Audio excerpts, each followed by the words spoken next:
행함에 따른 박해라는 제목으로 같이 은혜를 나누고자 합니다. 여러분, 이 당시에 사도 바울이 빌립보에 갔습니다. 그런데 그 당시의 역사적인 상황을 조금 알아보면요, 그 당시에 황제가 누구였냐 하는 겁니다. 우리나라도 대통령이 누구냐에 따라서 그 정책이 바뀌어지지요. 이 사도 바울이 빌립보 가서 전할 때에, 복음을 전할 때 그 당시 로마의 황제는 글라우디오입니다. 사도행전 11장 28절이나 18장 2절에 나옵니다. 이 사람은 로마 4대 황제로 AD 41년부터 54년까지 13년간 통치했습니다. 성경에는 글라우디오라고 나오지만 원래 이 사람의 본명은 티베리우스 클라우디우스 카이사르 아우구스투스 게르마니쿠스라고 이름이 너무너무 깁니다. 그런데 우리가 이 사람에게 왜 주의해야 하냐면 한 가지가 딱 있습니다. 뭐냐면 이 분이 41년부터 54년까지 13년간 통치하는데 이 당시에 복음이 로마에 전파되어 가지고 로마의 유대인과 기독교인이 티격티격 싸웠습니다. 그래 가지고 AD 49년에 로마에서 유대인 추방 명령을 내립니다. 우리가 잘 아는 사람 한 사람 있죠. 아굴라와 브리스길라가 이 당시에 쫓겨서 어디 와 있냐면 고린도 왔댔어요. 그래서 거기서 사도 바울과 만나지요. 이 로마의 유대인 추방 칙령을 49년부터 54년까지 내립니다. 근데 54년에 왜냐면 이 사람이 죽습니다. 그래서 죽을 때까지인데 왜 유대인의 추방 칙령이 54년에 끝나냐면 그 당시에 유대인들이 이 상권을 쥐고 있어요. 재정적인 문제를 유대인이 다 잡고 있었어요. 그러니까 이 글라우디오가 유대인을 추방한 다음에 경제가 돌아가지를 않아요. 그래가지고 그 다음의 왕이 누구냐면 네로 왕입니다. 네로 왕이 그래 이거 없애버리자. 그래서 다 유대인 다시 돌아와라 해가지고 돌아왔지요. 여러분 이런 경우가 또 한 번 있죠. 뭐냐면 스페인이 남미를 정복한 다음에 유대인이 스페인에 있던 유대인 다 쫓아버렸어요. 그런 다음에 스페인이 망합니다. 그러니까 경제가 안 돌아가면은 정치가 안 되는 거죠. 경제가 우선돼야 되는데 정치로 경제를 하려니까 문제가 발생하는 겁니다. 그래서 이 49년부터 54년 요 사이에 유대인 추방 칙령이 내렸기 때문에 요때가 바로 뭐냐면 사도 바울이 2차 전도 여행을 떠나는 해입니다. 여러분 49년에서 52년 이 사이에 사도 바울이 전도 여행을 떠났어요. 그러니까 빌립보에 있을 때 사도 바울은 이때 이 유대인 칙령이 있는 때입니다. 그래서 지난주에 설교했을 때 보면은 이 빌립보는 식민지라 그랬죠. 식민지요.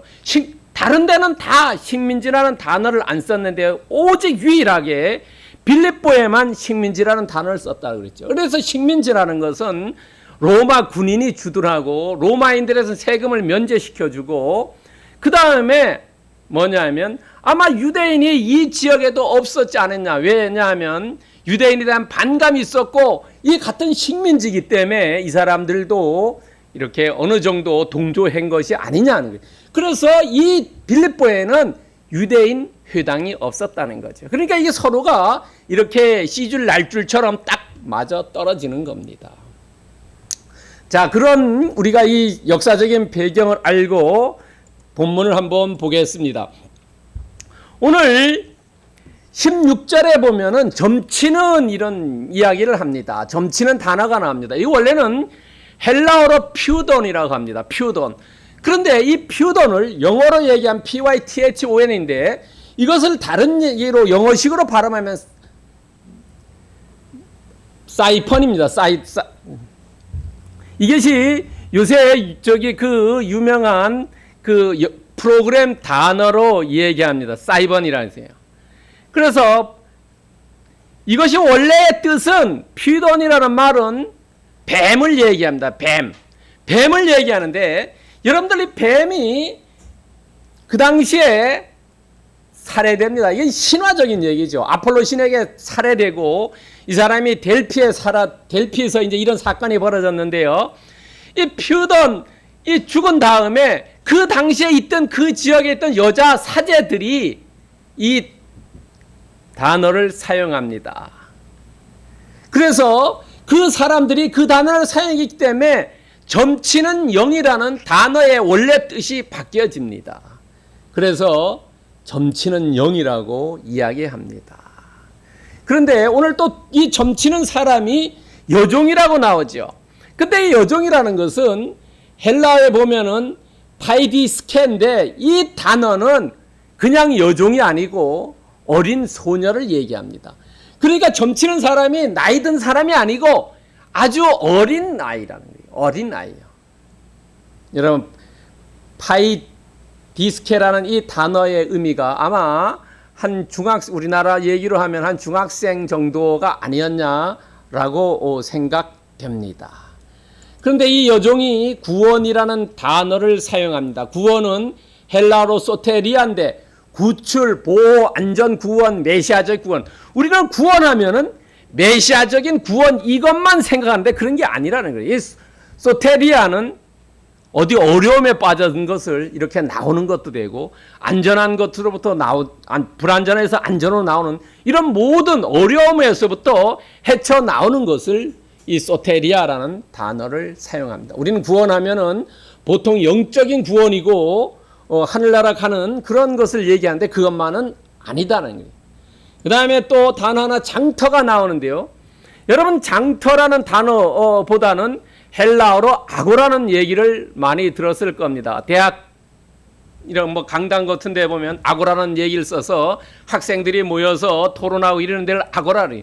근데 이 아고라는 노는 장소도 얘기하고 노동시장도 얘기하고 시장터도 얘기하고 재판 장소도 이런 의미도 있습니다. 여러 의미가 따로따로 쓰여집니다. 그 다음에 오늘 마지막으로요. 착고라는 단어도 하나 나옵니다. 이 착고는 크쉘르는데 발목에 채우는 겁니다. 그런데 이 착고를 찬 사람은 요셉은 보디발 집에서 착고가 채워졌어요. 지하 감옥에서요. 그 다음에 우리가 선지자 예레미야는 착고는 채우지 않고 이 사람은 목에 채워졌어요. 나중에 그림 보여드리겠습니다. 이 목에 채워졌어요.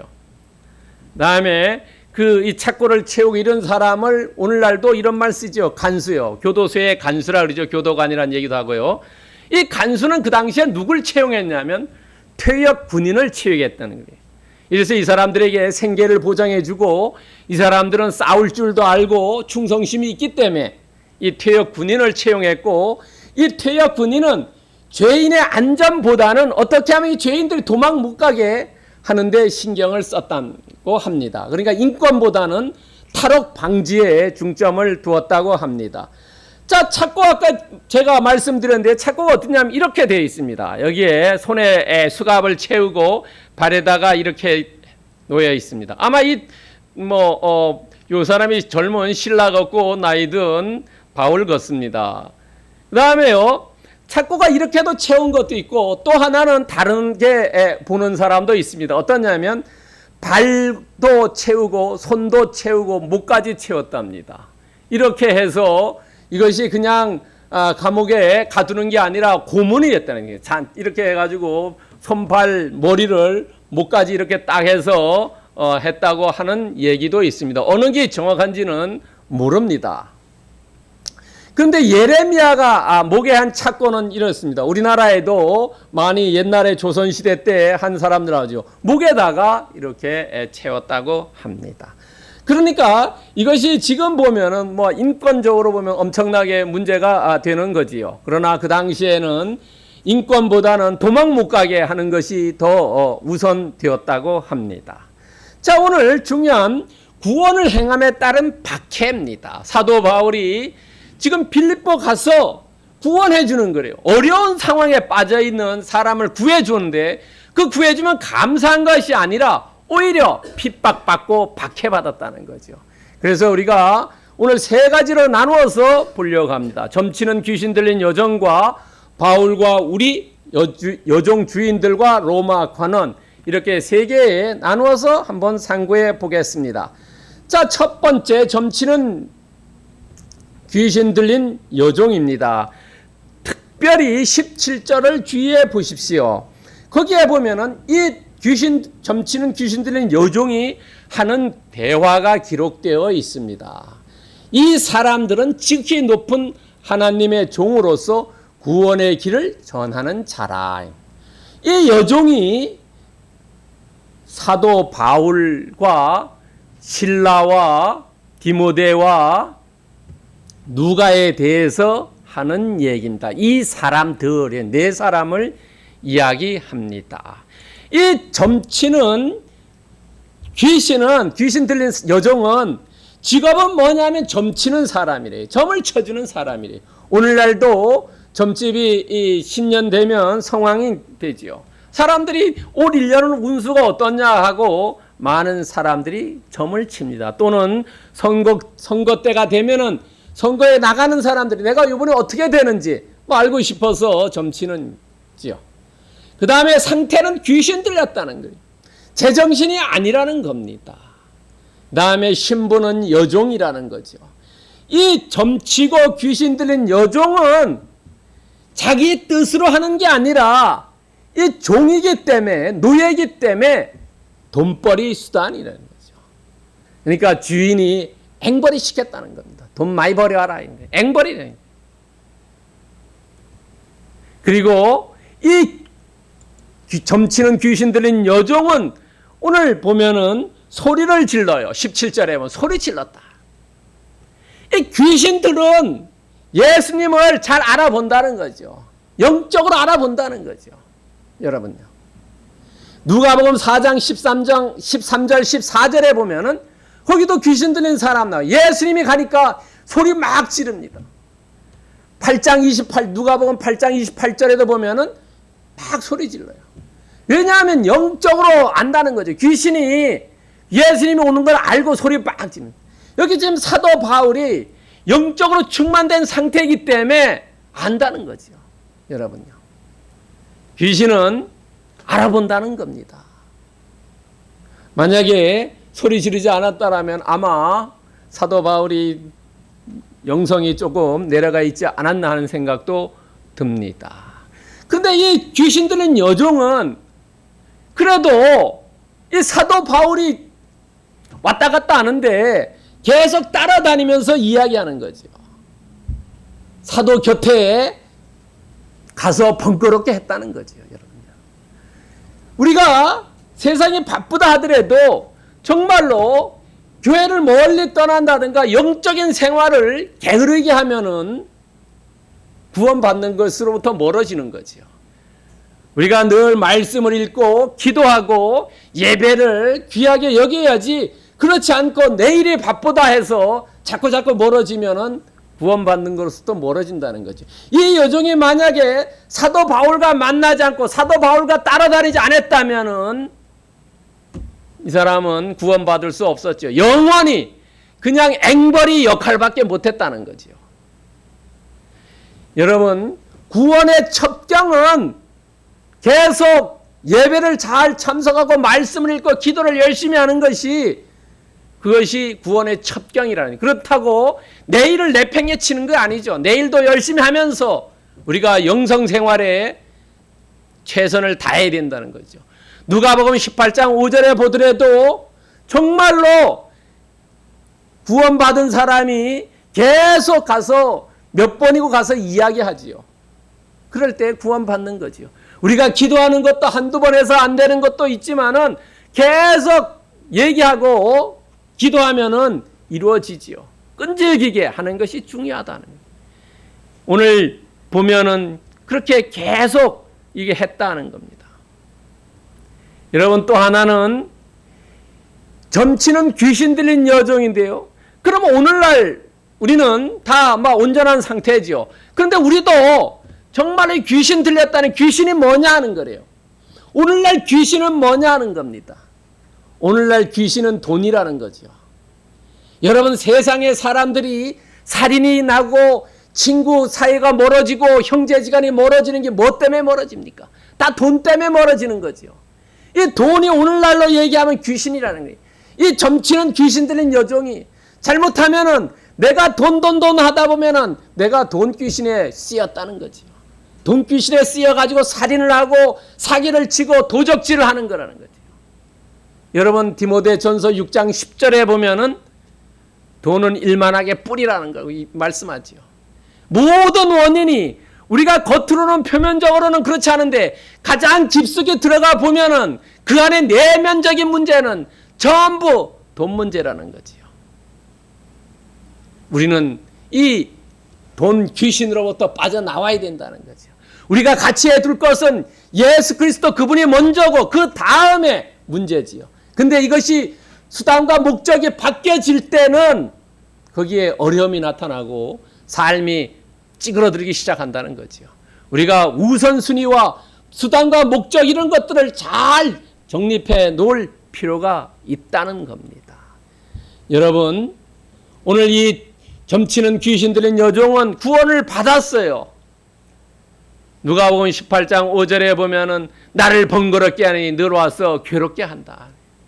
우리는 기도를 통해서 하나님을 번거롭게 하고 귀찮게 해야 된다는 거죠. 매일 기도하는 자녀들이 매일 부모님에게 쪼르고 얘기하면 처음에는 야, 안 돼 라고 얘기했다가 나중에 가만히 자꾸 얘기하니까 야, 이거 뭔가 들어주면 어떨까 하고 생각도 해본다는 거죠.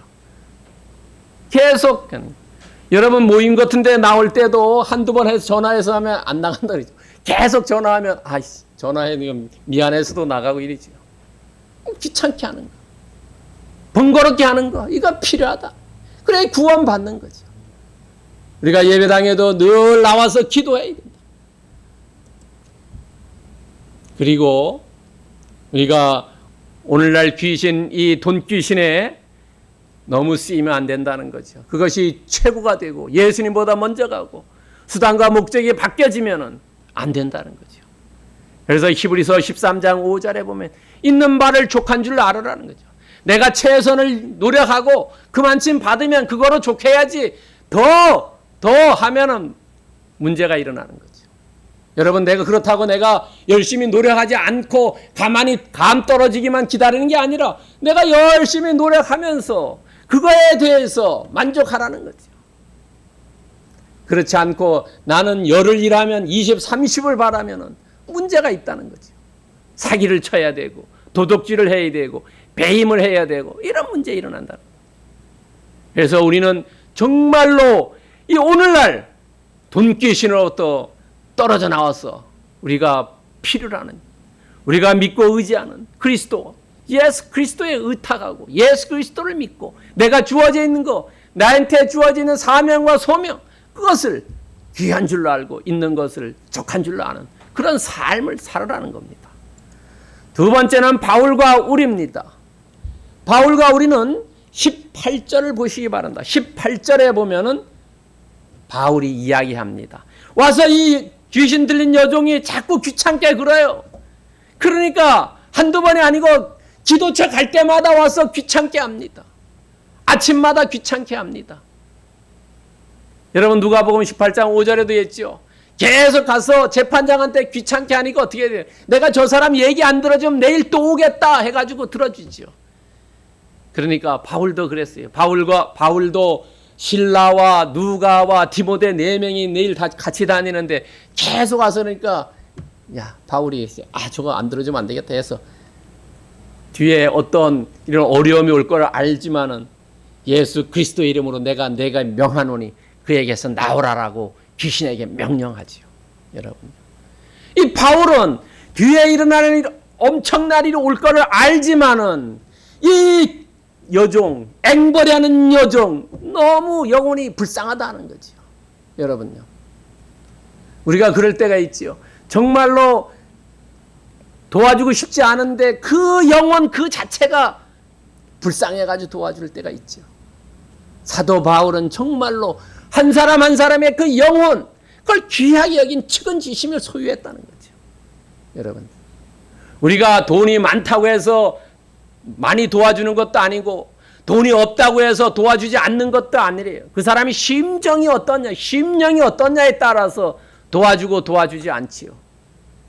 영혼을 귀하게 여기는 그 마음을 사도 바울은 가지고 있었다는 겁니다. 그리고 중요한 거, 예수 그리스도의 이름으로 축사했다는 겁니다. 예수 그리스도의 이름. 여러분 빌립보서 2장 10절에 보면 하늘에 있는 자들이나 땅에 있는 자들과 땅 아래에 있는 자들 모두 예수 그리스도 이름에 무릎 꿇게 하신다. 이 땅에서의 가장 강성하고 힘센 자는 예수 그리스도 그분밖에 없다는 거죠. 그분 이름으로 축사했으니까 떠나갔다는 거죠. 여러분 주변에 어떤 분이 있으면은 예수 그리스도의 이름으로 축사하면 나간다는 겁니다. 확신을 가지고. 나가주세요가 아니래요. 나가라라고 명령해야 된다는 거죠. 그러면 귀신이 떠나간다는 겁니다. 누구나 할 수 있다는 거죠. 우리가 확신을 가지고 하면. 그리고 이 여종은 사도 바울을 만나서 팔자를 고쳤습니다. 앵벌이를 끝냈습니다. 이 여종은 정말로 회개를 했는지, 마음이 체인지 됐는지, 세례를 받았는지 성경에 더 이상 언급이 없습니다. 그러나 우리는 이 사도행전 16장을 통해서 앞부분에 루디아 가족이 회심을 하고 뒤에 이 간수 가족이 회심을 합니다. 그 중간에 이 여종이 있습니다. 아마 여종도 회개하고 세례를 받고 빌립보 교회에 교인이 되지 않았나 추정은 합니다. 그러나 어떻게 됐는지 성경에 나오지는 않습니다. 여기서 중요한 것은 예수 그리스도를 만났을 때 이 사람의 인격이 바뀌어졌다는 거죠. 앵벌이 삶이 평범한 삶으로 바뀌어졌다는 거죠. 우리의 삶이 바뀌어지려면 정말로 예수 그리스도를 인격적으로 만나면 그 삶이 바뀌어진다는 거죠. 이전의 삶은 다 지나갔다는 거죠. 고린도 후서 5장 17절 이전 건 다 사라져 새로운 피조물이 됐다는 겁니다.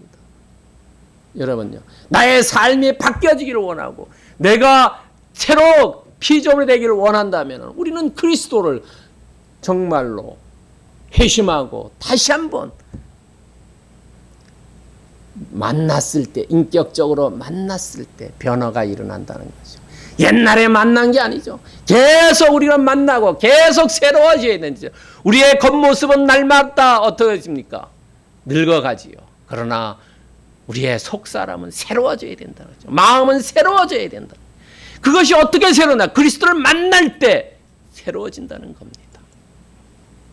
여러분 계시록 3장 22절에 보면은 내가 문 밖에서 예수님이 우리를 두드리고 있어요. 우리의 가슴을 치고 있어요. 그러나 내가 문을 열지 않으면 문을 예수님께서 열지 않습니다. 물론 강권적으로 열 수도 있어요. 그러나 예수님은 우리가 돌아오기를 기다리고 있어요. 문을 열기를 원하고 있어요. 왜? 너희들의 삶이 정말로 새롭게 되고 이전의 가치보다는 새로운 가치를 쫓아서 나에게로 오라라고 이야기하고 있다는 거죠.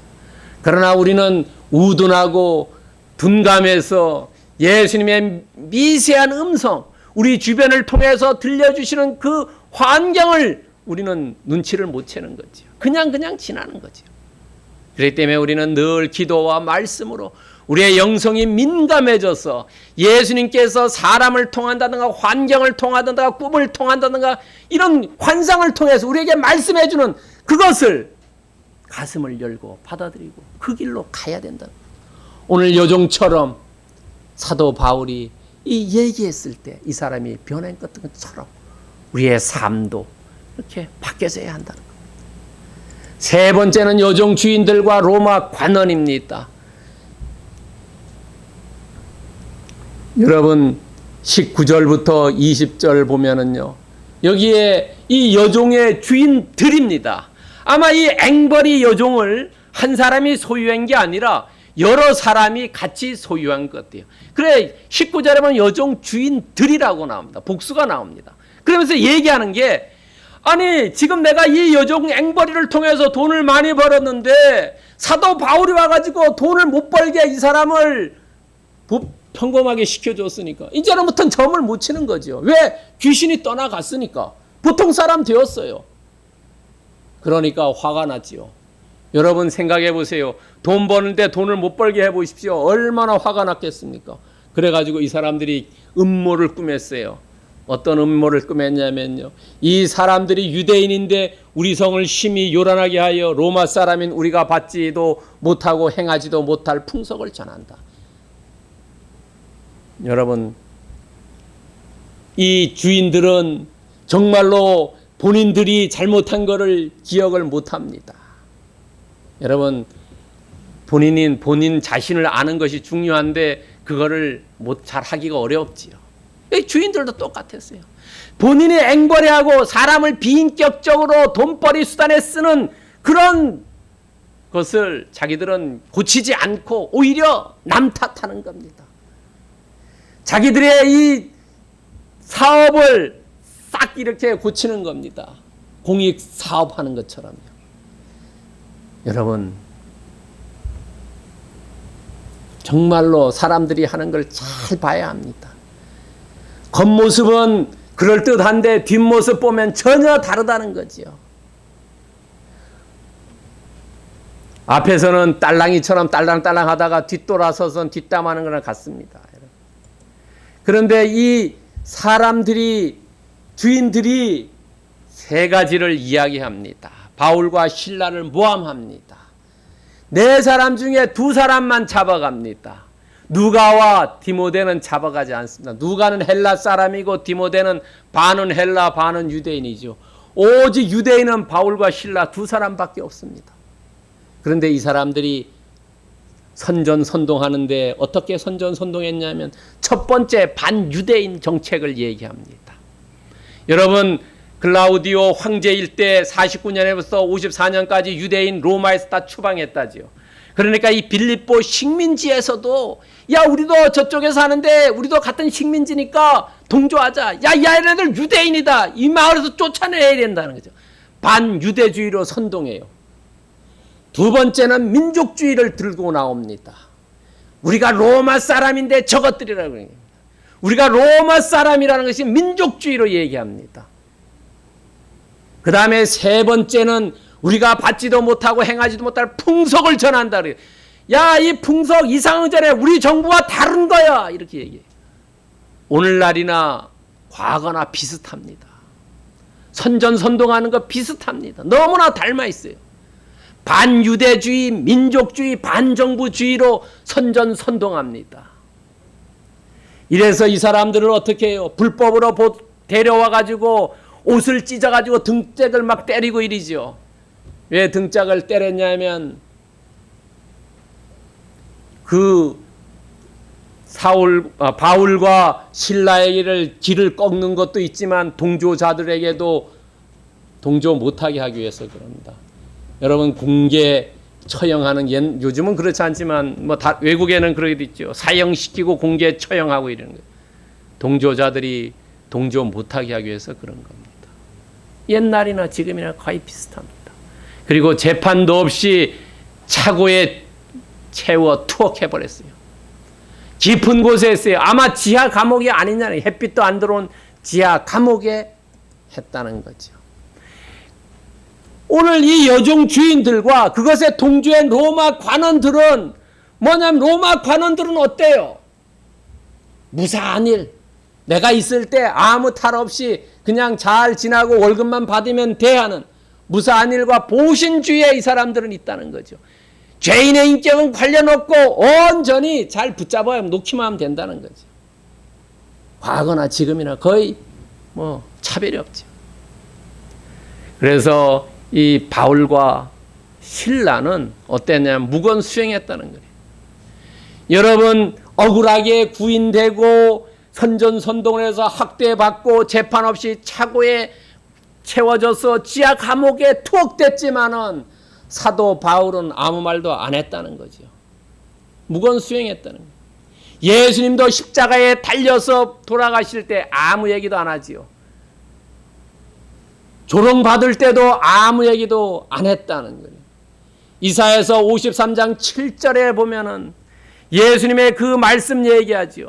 그가 곤욕을 당하며 괴로울 때도 그의 입을 열지 아니하였으며 마치 도수장으로 끌려간 어린 양 털 깎는 자 앞에 잠잠한 양같이 그 입을 열지 않았다라고 얘기하지요. 그러나 사도 바울은 그 당시에 그렇게 억울하게 구인당하고 불법으로 학대받고 매맞고 재판 없이 차고에 취했지만은 이것을 그 당시에 얘기하지 않았지만은 자기가 로마 감옥에서 있으면서 그것을 기록했다는 거예요. 어디에 기록해놨냐면 고린도후서 11장 25절에 보면 3번이나 태장 맞았는데 그 중에 1번이 이 사건이라는 거죠. 그리고 2번은 성경에 나오지 않아요. 그리고 데살로니가 전서 2장 2절에 봐도 빌립보에서도 내가 맞았다는 것을 기록해놨어요. 말로는 그 당시에 그 어려운 상황을 얘기하지 않고 무건수행했지만은 그러나 나중에 하도 억울해서 써놨다는 거죠.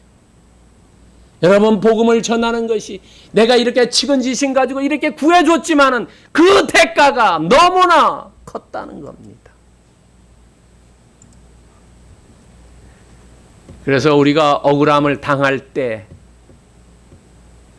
가능하면은 잠잠하는 게 좋지요. 억울함을 당할 때 누가복음 23장 9절에 보면 예수님도 여러 말로 물으나 아무 말도 대접하지 않았다는 거예요. 십자가의 형에 달릴 때 그럴 때도 아무 얘기도 하지 않았다는 거예요. 왜냐하면은 화가 났을 때 실수할 일이 더 많다는 거지요. 여러분요, 이럴 때 잠잠해 있다가 사도 바울처럼 기록해 놓는 것이 낫다는 겁니다. 아무 말도 하지 않는 게 오히려 죄를 줄일 수 있다는 거죠. 말을 함으로 오히려 입으로 지은 죄를 더 크게 지을 수 있다는 겁니다. 나중에 이야기하고 나중에 따져 물을 수가 있다는 거지요. 그럼 오늘 본문을 메시지를 통해서 뭐냐? 사도 바울이 어땠습니까? 마게도냐로 와서 우리를 구해달라고 얘기했을 때, 마게도냐 갔을 때 개미한 마리 없었고, 그러나 이 1.6km 떨어져 있는 곳에 가서 루디아 만나서 회심시켰고, 루디아 집에 머물면서 기도처에 가서 늘 기도하다가 오늘 이 여종을 만났는데 복음 전도에는 걸림돌이 있다는 것. 예수님께서 명령했지만은 그 명령을 수행하는데 거기에는 반드시 걸림돌이 있다는 겁니다. 나랑 이해관계가 없어도, 나와 유익관계가 없어도, 전혀 알지 못하는 사람이라도 걸림돌이 있다는 겁니다. 여러분요. 그래서 우리가 주의할 것들은 이 걸림돌이 있지만 이 걸림돌로 통해서 오히려 사도 바울은 여종을 구원했지요. 여러분, 누가복음 20장 17절에 보면은 건축자들이 버린 돌이 모퉁이 돌이 머릿돌이 되었다는 거죠. 여러분요, 예수님을 십자가에 못 박혀 돌아가시게 했을 때 모든 사람들이 유대인 종교 지도자는 끝났다고 생각했지만은 오히려 끝이 아니고 머릿돌이 되었지요. 여러분, 인생사 세웅치 말하는 겁니다. 머릿돌이 됐다는 거예요. 너무 이렇게 걸림돌이었지만 그 걸림돌을 통해서 오히려 더 많은 사람들이 구원을 받았다는 겁니다. 때문에 우리는 복음 전한다든가 아니면 내 앞에 어려움이 있다 하더라도 그 현재의 고난은 우리 장차 큰 축복을 주기 위한 영광을 비교할 수 없다는 거지요. 우리가 현재의 고난을 잘 넘어가면 더 큰 영광이 기다리고 있다는 겁니다. 그렇다면 우리 삶에 어떻게 적용해야 되냐는 거예요. 목적과 수단을 혼동하지 말자라는 거예요. 우리가 삶을 살다 보면 자동차가 사고 났다 그랬죠. 나중에 싸움하다 보면 사고 난 문제는 없고 나중에 있죠. 비본질적인 문제에 우리가 목숨 걸지 말라는 거예요. 목적과 수단을 혼동하지 말라는 거예요. 앵벌이 하는 돈을 먼저 버는 게 아니라 정말로 우리가 그의 나라와 의를 먼저 구하면 주님께서 더해 주신다고 말씀해 주시죠. 목적과 수단 분명히 하자는 거예요. 그 다음에 한 영혼 한 영혼 귀히 여기자는 거예요. 한 영혼이. 한 영혼 한 영혼이 정말로 귀하다. 세 번째는 고난의 때에도 잠잠히 기다리자 하는 거죠. 기다리자. 여러분,